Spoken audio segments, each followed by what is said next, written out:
Now, jot down these 5 key ideas. Here's number 1. Work on your personal philosophy. The first thing you start changing is what? Your philosophy. You start changing your mind. You start changing how you think. You start picking up new ideas and information. Gather new knowledge. Make better decisions about what's valuable. And I'm telling you, if you'll do that, your whole life will change. Your health will change. Your relationship with your family will change. Your ability to cope with challenges and problems will change. I'm telling you, income, promotions, all of it will change. If you will change, it'll all change. If you won't change, it isn't going to change. You can keep your fingers crossed if you want to and hope they'll straighten it out. You can wish for the wind not to blow quite as severe, but I'm telling you, wishing for the wind to change in your favor, we call naive at best. Don't do this any longer. Wish for a better wind. The key is to wish for the wisdom to set a better sail. Utilize whatever wind that blows to take you wherever you want to go. That is the philosophy I picked up at age 25, and it revolutionized my whole life. My mentor said, Mr. Rohn, you've been working 6 years. How are you doing? I said, not very well. He said, I suggest you not do that anymore.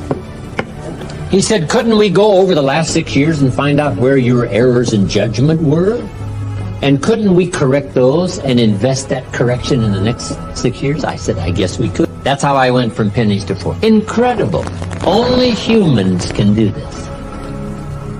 See, if you were a tree, you'd be stuck. Right? If you used up all the nourishment around you, couldn't move, then you would die. But that's not true. So, however much you want to change, that's up to you. But see, if there's a class and you don't take it, and a skill and you don't learn it, and a discipline and you don't try it, and if there's a possibility and you don't explore it, then who are we going to blame? Nobody but yourself. You know, we put some of the valuable things on the high shelf, so you can't get to them until you qualify. If you want the things on the higher shelf, you've got to stand on the book you read. Every book you read, you get to stand a little higher so you can get the things on the higher shelf. Become a good reader. All of the successful people I know and work with around the world, they're all good readers. Curiosity drives them to read. They gotta know. They just read. Did you know there's books on how to be stronger, more decisive, be a speaker, be a leader, have a better effect on other people, develop your personality? Did you know there's books on that? And people don't read them? How would you explain that? And they can read? Did you know that hundreds of successful people have written their stories in books and they wrote down how they did it, and people don't read it? How would you explain that? The guy's busy, I guess. You know, you get tied up. The guy says, well, yeah, you work where I work, but the time you struggle home, it's late. You got to eat a bite of supper, watch a little TV, get to bed. You can't sit up half the night reading. And the guy's behind on his car payment. Good worker, hard worker, sincere. But you got to be better than sincere and work hard. Otherwise, at the end of your life, you'll wind up cold, stony broke. You got to be better than a good worker. You got to be a good reader. Now, you don't have to read or listen to educational cassettes half the night. Although if you're broke, it's a good place to start. But here is all I ask, just 30 minutes a day. That's all. Stretch it to an hour if you can, but at least 30 minutes. Hear or read something challenging, something instructional, at least 30 minutes a day. And here's the next key. Every day. Don't miss. Miss a meal, but not your 30 minutes. Hey, you can get along without some meals, but you can't get along without some ideas, examples, and inspiration. And also remember to properly feed the mind. You must have good balance. Don't just read or listen to the easy stuff. You can't live on mental candy. Mr. Shelf got me started on my library when I first met him. He said to me, become self-educated. Standard education will get you standard results. Check those numbers and see if that's what you want. And if it isn't, if you want something better than standard, you must become self-educated. Shoaff recommended a couple of books in particular to get me started. Now, I had a Bible, that's 66 books, so that was a pretty good start. But the first book Mr. Shoaff told me to get was the book Think and Grow Rich by Napoleon Hill. If you don't already have it, it's a great one to add to your library. I read it several dozen times. Shoaff said repetition is the mother of skill. And if you could have seen my bank account at the time, you would have known I needed lots of that kind of repetition. Some of the ideas in that book made major changes in my life. As I look back now, the book was worth thousands, and I bought it for pennies. I learned a very valuable lesson. There can be a great deal of difference between cost and value. Before I met Mr. Shoaff, I used to ask, how much does it cost? After I met him, however, I soon learned to ask, how much is it worth? I started basing my life on worth instead of cost, and everything changed. Here's the next one, attitude. Attitude. It is our attitude toward life which will determine life's attitude toward us. Now let's talk about the attitudes of people who are successful. Successful people come in all shapes and sizes and in widely varying degrees of intelligence, background, and so on. But they all have one thing in common. They expect more good out of life than bad. They expect to succeed more than they fail. If you want something worthwhile, take the attitude that there are a lot more reasons why you can have it than there are that you cannot, and set out to earn it. Go after it, work at it, ask for it, and 9 times out of 10, you'll get it. Now, let me tell you a little test you can make which will prove beyond any shadow of a doubt that a good attitude can change a person's life as dramatically as walking from a darkened room into the bright, clear light of day. So here's the test. For the next 30 days, act toward the world, everything and everyone with whom you come in contact, with the attitude which represents the kind of results you want to achieve. That is, if the result you want is more success in what you're doing, act as though you are already in possession of the success you seek. If you want others to treat you with admiration and respect, treat others with admiration and respect first. Have you ever stopped to think of this? Every human being on earth is the most important human being on earth as far as he or she is concerned. You may never get anyone to admit it, but it's a fact. So for the next 30 days, treat every person with whom you come in contact as the most important person on earth, remembering as you do so that as far as that person is concerned, he is. Now, the reason I say treat everyone in this fashion is mainly because this is the way human beings ought to treat each other, and because it will help you form a habit that will bring you amazing and delightful results for the rest of your life. Have you ever noticed that the higher you go in any organization of value, the nicer the people seem to become? You see, the bigger the person, the easier it is to talk to him, to get along with him, to do business with him. Do you know why? It's because he's got a good attitude, and people with the best attitudes just naturally gravitate toward the top.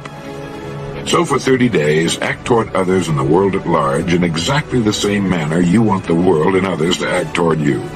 Treat your wife or husband as the person he or she really is, the most important person in your life.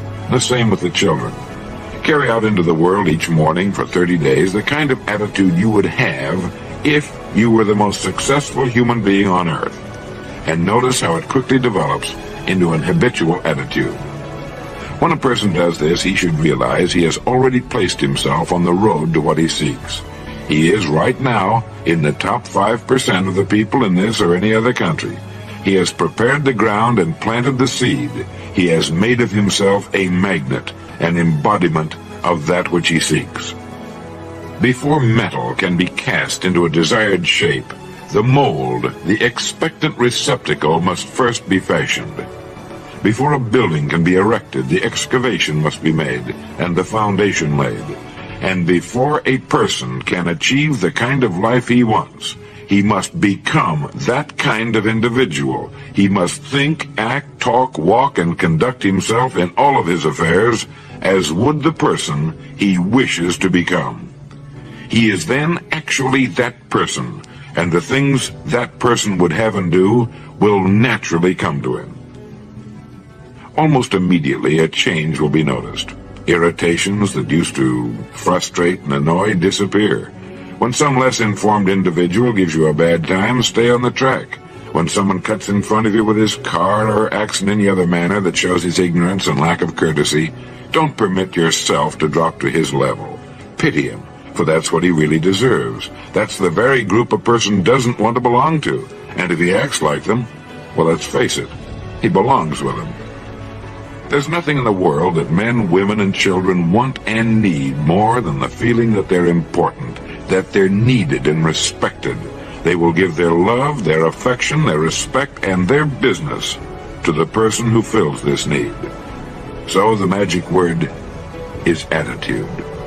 And in summing up, a few points to keep in mind. 1. It is our attitude at the beginning of a task which, more than anything else, will affect its successful outcome. 2. It is our attitude toward life which determines life's attitude toward us. 3. We are interdependent. It is impossible to succeed without others. And it is our attitude toward others which will determine their attitude toward us. 4. Before a person can achieve the kind of life he wants, he must become that kind of individual. He must think, act, talk, walk, and conduct himself in all of his affairs as would the person he wishes to become. 5. The higher you go in any organization of value, the better will be the attitude you'll find. 6. Your mind can hold only one thought at a time, and since there's nothing at all to be gained by being negative, be positive. 7. The deepest craving of human beings is to be needed, to feel important, to be appreciated. Give it to them, and they'll return it to you. 8. Look for the best in new ideas. As someone said, I've never met a person I couldn't learn something from. 9. Don't waste valuable time broadcasting personal problems. It probably won't help you. It cannot help others. 10. Don't talk about your health unless it's good. 11. Radiate the attitude of well-being, of confidence, of a person who knows where he's going. This will inspire those around you, and you'll find good things will begin happening to you. And 12, lastly, for the next 30 days, treat everyone with whom you come in contact as the most important person on earth. If you'll do this for 30 days, you'll do it for the rest of your life. Now here's the third of the 5 ideas, number 3, and it's called lifestyle.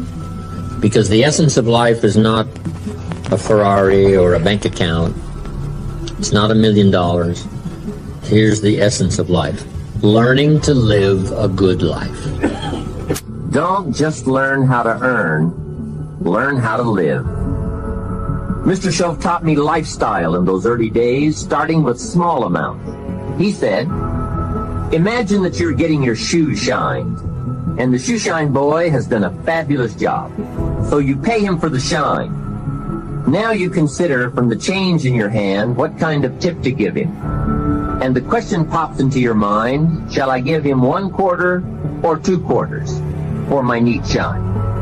Mr. Shelf said, if 2 amounts for a tip ever come to your mind, always go for the higher amount. I said, what difference would that make, 1 quarter or 2 quarters? He said, all the difference in the world. If you said, well, I'll just give him 1 quarter, that will affect you for the rest of the day. You will start feeling bad. Sure enough, in the middle of the day, you will look down at your great shoe shine and say, I've got to be cheap. 1 lousy quarter. That will affect you. However, if you go for 2 quarters, Shope said you can't believe the feeling you can buy for another quarter. That's lifestyle. So develop your lifestyle a little more. Your style of seeing, giving, sharing, enjoying. It's not the amount that counts, but the experience of choosing to live with style. I remember saying to Mr. Schoaf one time, if I had more money, I would be happy. And he gave me some of the better words of wisdom when he said to me, Mr. Rohn, the key to happiness is not more. Happiness is an art to be studied and practiced. He said, more money will only make you more of what you already are. If you're inclined to be unhappy, if you get a lot of money, you will be miserable. More money will only make you more. More money will only amplify. If you're inclined to be mean and you get a lot of money, you will be a terror. If you're inclined to drink a little too much, when you get a lot of money, you can now become a drunk because you can drink everything. So style is not more. Style is an art. Here's something else to think about. Did you ever hear where the expression tip came from? As in tipping the waiter or waitress in a restaurant. Mr. Schoaf taught me that it began as a symbol for the phrase, to ensure promptness. Now, Schoaf said, if a tip is to ensure promptness, when should you give it? Answer, up front. See, I didn't know that. I said, no, you have lunch, and if you get good service, you leave a good tip. If you get lousy service, no tip. And he said to me, no, Mr. Rohn. Sophisticated people don't take a chance on good service. They ensure good service by giving the money up front. I said, wow, what a way to live. I had never thought of that. So the next time you have someone special to take to lunch, call the waitress over, arm around the shoulders and say, here's $5. Would you take good care of me and my friend? Schoaf said you won't believe what happens. They do what's known as hover. They hover around your table. Same money, different style. The next one is activity. Now, here's an important question. What is your philosophy about activity? What about hard work? What about long hours? What about full days? If you're doing something, how hard should you go at it? How much time should you put in? Everybody has to develop their philosophy about activity. Because your philosophy of activity will affect the rest of your life. Not to think so is naive. I've got a good clue on rest. Make rest a necessity, not an objective. If you rest too long, the weeds take the garden in the summer. So you can't rest too long. Life doesn't stand still. And the threat of life will start overwhelming the values of life if you just let it go. So we've all got to have a philosophy about activity. Let me give you one of the best I know. Here's what it says. An ancient phrase says, whatever your hands find to do, do it with all your might. That's a philosophy. You say, well, I'm getting by with half my might. Well, okay, but you've got to decide on your own personal philosophy of activity. Now, this philosophy says, do it with all your might. Do you think there's any value or virtue in that? Well, I don't know. You've got to decide. You've got to weigh this out, right? You've got to evaluate it for yourself and put it on your own mental scales, and you've got to come up with your own answers. How hard should you work? I'm teaching kids now the ant philosophy. The ant philosophy. An ancient story says everybody should study ants, especially lazy people. The ant philosophy. Let me give it to you. It's very brief. Number one, ants never quit. Good philosophy. If they're headed somewhere, you try to stop them, they'll look for another way. They'll climb over, they'll climb under, they'll climb around, they keep looking for another way. What a neat philosophy. Never quit looking for a way to get where you're supposed to go. Number two, ants think winter all summer. That's an important philosophy. You can't be so naive as to think summer all summer. You say, well, isn't it nice? You can't think nice when it's nice. We will call you naive. In the summer, you got to think storm. You got to think rock. You can't think sand and sun. Number three, ants think summer all winter. That's so important. I'm sure all winter long ants say, this won't last long, we'll soon be out of here. What a neat philosophy, what a neat attitude. This won't last long, we'll soon be out of here. First warm day, the ants are out. First warm day, they're out.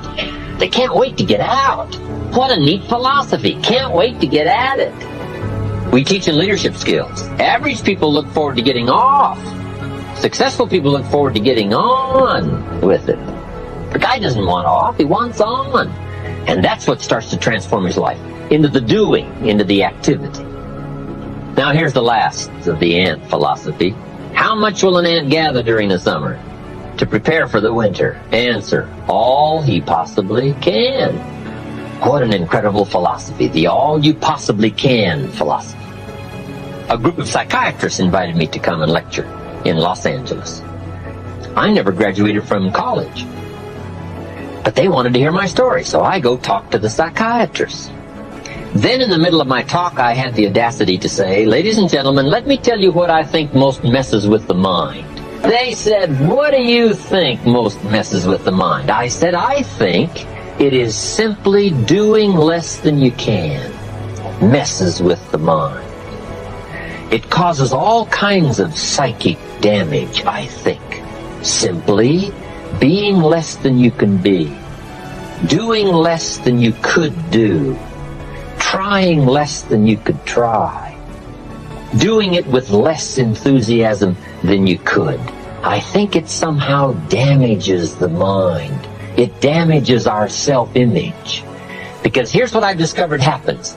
The minute you turn this around and start extending yourself, it isn't the value you get from extending yourself that's the greatest value. It's how you feel about yourself that's the greatest value. Because, see, it's not what we get that makes us valuable. It's what we become. And part of becoming is to see what all you can become. See what all you can do. See how much you can earn, how much you can share, how much you can start, how far you can reach, how far you can extend your influence. Now here's number 5. Measure progress. Because if you're going to play the great drama game of life, the key is to keep measuring progress to see how you're doing. How's your health doing? How's your income doing? How are your investments doing? If you're building a house, how is it coming along? What's going on? Measuring progress. That's what we call the name of the game. Here's how we teach it to our children. You must make measurable progress in reasonable time. Now we must be... Hey there champions, welcome back to Alpha Life Motivational Story. The place where we are all about personal growth, empowerment and making positive changes in your life. Today we have got something special for you. 5 steps to change your life forever. Are you ready to unlock your full potential? Let's dive in. Step 1. Define your vision. Picture this. The life yourself you have always dreamed of. What does it look like? Take a moment to visualize your ideal life. What are your goals, passions and values? This is your random to success roadmap. Grab a pen and paper and start writing down your short-term and long-term goals. Be specific, be bold. Your vision is the fuel that will drive your journey. Step 2. Break your goals into achievable steps. Now that you have your vision, it's time to break it down into manageable steps. Small, consistent actions lead to big results. Focus on what you can do today to bring you closer to your dreams. Create a checklist or a timeline. Celebrate every small victory along the way. Remember, progress is progress, no matter how small. Step 3. Cultivate a positive mindset. Your mindset is the cornerstone of your success. Challenge negative thoughts, practice gratitude, and surround yourself with positivity. Believe in your ability to overcome obstacles. Meditation and affirmations can be powerful tools to reprogram your mind. Start each day with a positive mindset and watch how it transforms your life. Step 4. Embrace change and learn from failure. Change is inevitable on the path to success. Don't fear it, embrace it.